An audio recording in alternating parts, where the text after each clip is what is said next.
Cause I don't give a fuck what you say. Yeah, I'ma do shit my way. So you can go kick rocks, I'ma stack bricks up, build what I want to make. Yo, I got a lot of shit to say, so I'ma do this every day. I'll be writing things until I'm fucking buried in my grave. 6 feet deep under, but my body won't decay. Cause my messages are timeless, so they'll put them on display. Oh yeah, I rap with a certainty, I have a sense of urgency. A message for eternity, for everyone internally. I had some people burning me, but now they fucking learn to see I ain't the one to fuck with, now they looking nervously. And I don't really care what you think of me, respectfully. You can kick rocks if you think you're fucking better, see. I will outwork you, turn you to an enemy. Hurt you so bad that you're gonna need some therapy. I got the motherfucking recipe, I've been cooking up hits, I'ma leave a legacy. You'll be looking small when you're standing right next to me. I'm 5'10", bitch, but I'm 10 feet. Cause I don't give a fuck what you say. Yeah, I'ma do shit my way. So you can go kick rocks, I'ma stack bricks up, build what I want to make. Cause I don't give a fuck what you say. Yeah, I'ma do shit my way. So you can go kick rocks, I'ma stack bricks up, build what I want to make. Yeah, I'ma do it my way.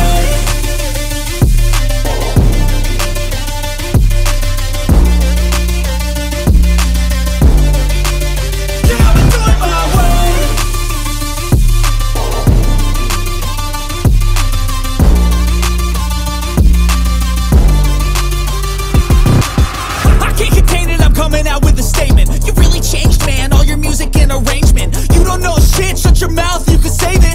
I'm the same dude that got his come up from the basement. 100 songs, 100 weeks, didn't change it. Experiments, development, intelligence, and patience. I'll do it all again, cause I never feel complacent. Let's keep the good vibes, positivity's contagious. I'm never looking back, cause I made a life that's passionate. A college graduate suppressing all his talents, yeah. He found a way to go and change, become an advocate. For taking control of your life, go out and battle. And you think you have a dream, then act on it. Get after it, get out your head and fucking capture it. You got one life to master it. Don't give up on your future, we all start losers. We're all late bloomers, gotta struggle through the sewer. I don't give a fuck what you say. Yeah, I'ma do shit my way. So you can go kick rocks, I'ma stack bricks up, build what I want to make. Cause I don't give a fuck what you say. Yeah, I'ma do shit my way. So you can go kick rocks, I'ma stack bricks up, build what I want to make. Yeah, I'ma do it my way.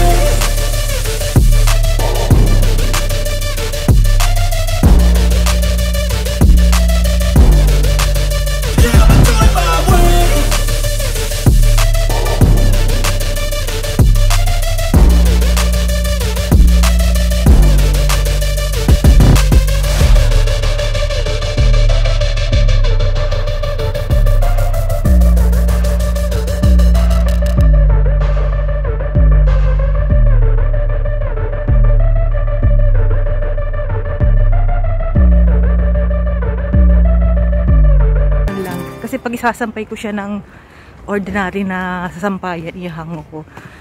Matagal matuyo, mga ilang araw. Tapos minsan, nangangamoy pa siya. Kasi hindi siya ganun natutuyo sa sikat ng araw. Malamig pa yung panahon. Nagmo-moist pa siya ang paligid. Malamig pa ang simoy ng hangin, malamig pa ang weather. Pero officially spring season na dito sa Japan. So, mga ilang days na lang makikita na natin yung pagsibol ng cherry blossom o sakura season na. Yan, maraming mga lugar na magandang pasyalan tuwing spring season for sakura viewing or cherry blossom viewing. Likod ng bahay namin, sa may park na maliit doon sa likod ng bahay. Sa may tapat ng bintana sa kwarto sa tulugan namin, merong malaking puno ng sakura cherry blossom, kaso pinutol. Oh my God! Hindi mo na kailangan pumunta o dumayo kung saan. Doon lang sa may likod ng bahay namin. Ang ganda ng view tuwing tagsibol, tuwing sakura cherry blossom. Pero kaming magandang view doon kasi pinutol yung puno. So yan, dito tayo sa may 7-Eleven. Hanap tayo ng meron silang bagong labas na snacks, curry pan. Ayan o, curry pan, try nga natin yan. Curry pan, new edition.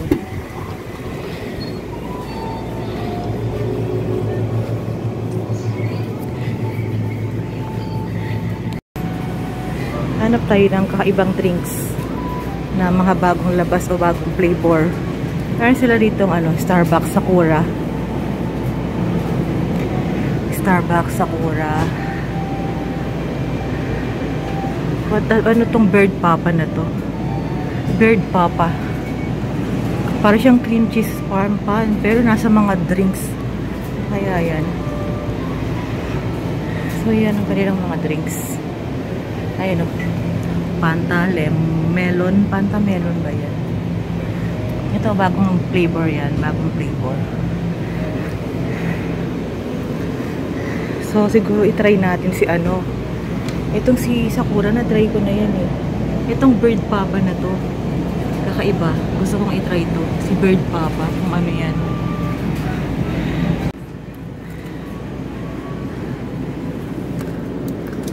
So yun siya oh. Bird papa. Nasa 197.64. Drink siya pero ang picture niya is cream cheese pan. Ayun oh. So try natin to. Try natin si curry pan. Nasaan kaya siya? Curry.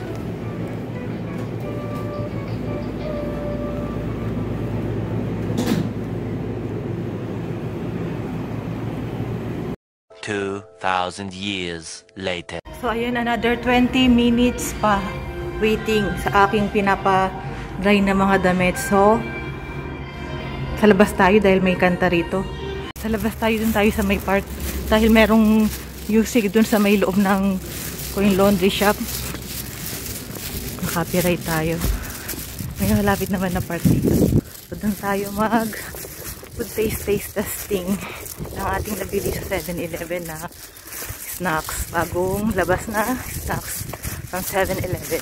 So small vegetable garden. So meron silang mga tanim na gulay. So ito yan, onion yan yung mahahaba. Onion yan, onion leeks. Dahon ng sibuyas. So ito repolyo. Mukhang repolyo yung mga yan. Sa banda ron meron pang mga iba. Pantanim. Sa kabila pa meron pa small vegetable garden. Season na. Spring season na pala. Spring season. Officially spring season na. Yan, makakapagtanim na naman uli sila. Kasi wala nang stock. Sa kanilang mga small vegetable garden. Another small vegetable garden. So, dito tayo sa may maliit na park dito. May bangko. So, ayan na siya unti-unti ng yung mga umuusbong yung kanyang mga maliliit na ayan. So ito ang alam ko, Sakura na puno yan. Ayan, hindi yan Sakura. Ayan yung mga yan. Umuusbong na siya maliliit na parang bunga niya. So, ito yung drinking fountain, may tubig yan. Diba? Pwede kang maglaba, hugas, minom. All the small bench. So, ayan. Pausbog na siya. Mga ilang araw makikita mo, full blow na yung mga bulaklak. Anong na siya. Puno siya ng sakura o ng cherry blossom. For another taste test, food test na snacks this time from 7-Eleven. Meron akong nakitang bagong kakaiba. So, bird papa. So, nakita ko siya sa mga drinking section, sa mga inumin section. Naku-curious ako bakit siya may picture na cream pan to cream.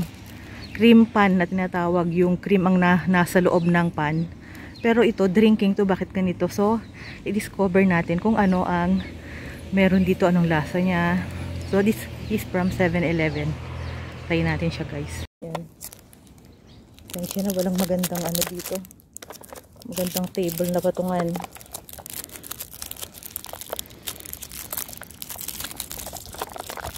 Shake natin. So, bird papa from 7-Eleven.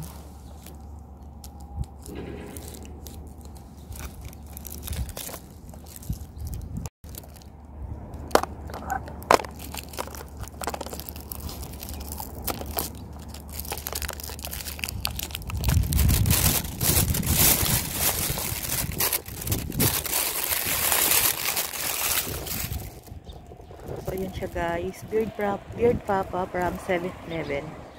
Daan na ano siya na train. Shinkansen yan o bullet train na tinatawag. Merong linya dito. So ayan o. Shinkansen o bullet train yan. Galing Tokyo yan. Ayan. From here to Tokyo via Shinkansen, yung pinakamabilis is mga 2.5 hours. 2 hours and 40 minutes. Galing siya sa lugar namin, napunta ng Tokyo. Ganyan ka ano ang kalayo ang biyahe. Yun na yung pinakamabilis na biyahe ha. Kasi merong iba't ibang ano siya, iba't ibang oras o biyahe. Merong mas mahaba pa sa 2 hours and 40 Oh my God. 40 minutes. So yan, try na natin.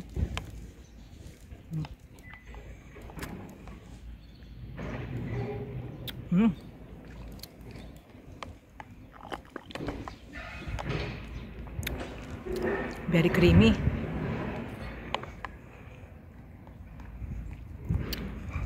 Lasa siyang ano, Japanese pudding ng Japan. Ano? Hindi siya drink, para na siyang dessert. Masarap, hindi siya ganun katamis. Very light lang. Very light lang ang lasa niya. Para kang kumain ng taho ang texture niya. Na ang lasa is may pagkalasang kahawig sa leche plan o Japanese pudding in Japan. Guys, another test.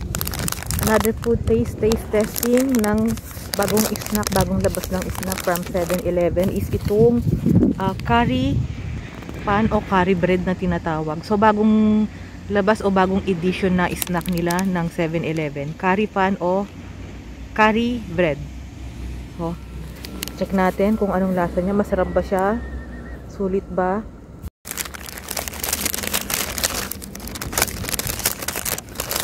Ayan siya o. Curry pan o curry bread. Na tinatawag. So, sure ano to? Parang style donut. Pinray to. So, ayan siya. Curry pan, curry bread from 7-Eleven.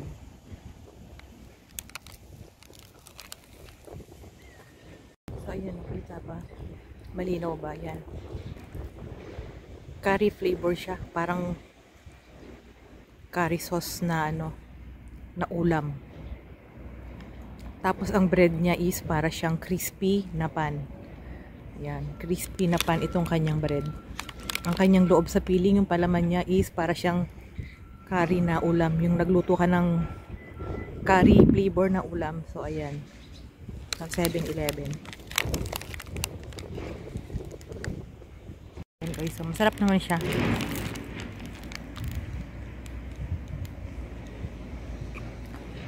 From 1 out of 10, ang rating ko is ano, 9. Masarap siya. Ang sarap nung tinapay niya, itong may pagka-crispy na bread. Tapos yung palaman niya na curry, sakto lang. Sakto lang ang kanyang lasa. Harap. Oh yeah.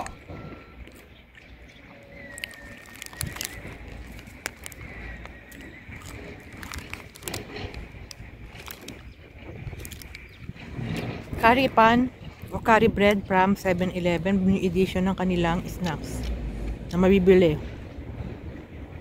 This one, another 7-Eleven product na is na ano, nasa mga drinking section o inumin section siya, pero hindi siya drinks, more on dessert style siya.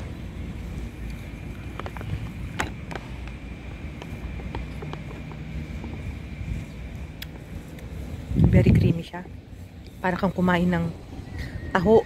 So hindi siya ano sa nasa drinking section in ano siya, inumin section, pero hindi naman siya ano, more on ano na siya, dessert mo na siya, mako-consider mo na siya na dessert.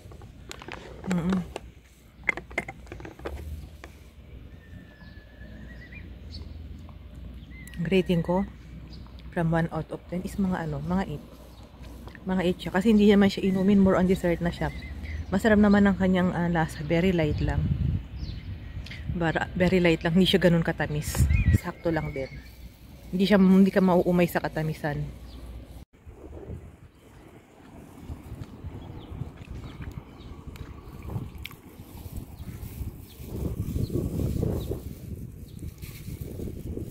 Sila sa mga curry na ano dito eh. Curry na inspired na pagkain. Maraming mga ano dito restaurant na curry inspired ang pagkain, Indian inspired. Meron silang Cocos na more on curry ang kanilang mga mili o mga menu. Sa mga convenience store, supermarket, marami kang mabibiling mga pagkain na may mga curry na flavor. So, mahilig sila sa mga curry dito sa Japan. Makakabili ka ng mga instant cubes na curry na different flavor na panghalo sa ulam. Hilig sila dito yung rice na nasa ano topping sa taas ng rice is curry. Different flavor ng curry na may meat. Different meat ang ginagamit nila, beef, chicken or pork. So marami silang mga pagkain dito na curry inspired na Japan parang Japan makikita mo sa Japan. Gandahan dito sa park. Meron silang mga mga toire. Ayan yung ano na yan. Yan. Ayun yung ano na yun, maliit na ano dyan. Ayun yun. Yan yung ano na yan. Toire yan. So kapag pwede kang mag-stop nga sa mga park para naiihi ka o napupo yan. Kinakagandahan ng mga park nila, may mga maliliit na CRO toilet, toire. CRO toire ang tawag sa mga public toilet o toire sa Japan. Yan ang kagandahan. Yung ibon na yan, para siyang hawk. Ayan yung ibon na yan. Yan. Para siyang eagle pero hindi eagle. Ano bang tawag dyan? Para siyang hawk. Sana. Ayan, yan. Para siyang eagle pero hindi siya eagle. May ibang pangalan yan eh. Ayan. Dami din dito sa Japan yan, yung mga ibon na yan. Aside from sa mga uwak o blackbird na tinatawag na kami ka makikita dito sa Japan. Ay, ang ganyang klaseng ibon, marami rin sila. Hindi siya eagle eh. Ibang klase, nakalimutan. I-search ko yung name niya. So, ayan ang puno ng sakura o cherry blossom. So, mga ilang araw, magpo-full bloom na yan.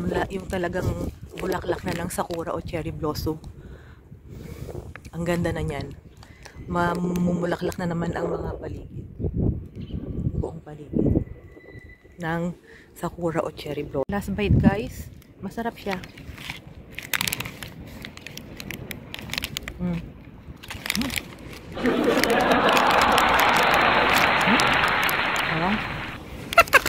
Masarap siya guys.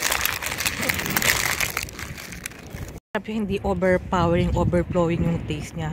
Mild lang, mild. Hindi siya ganun katapang. So,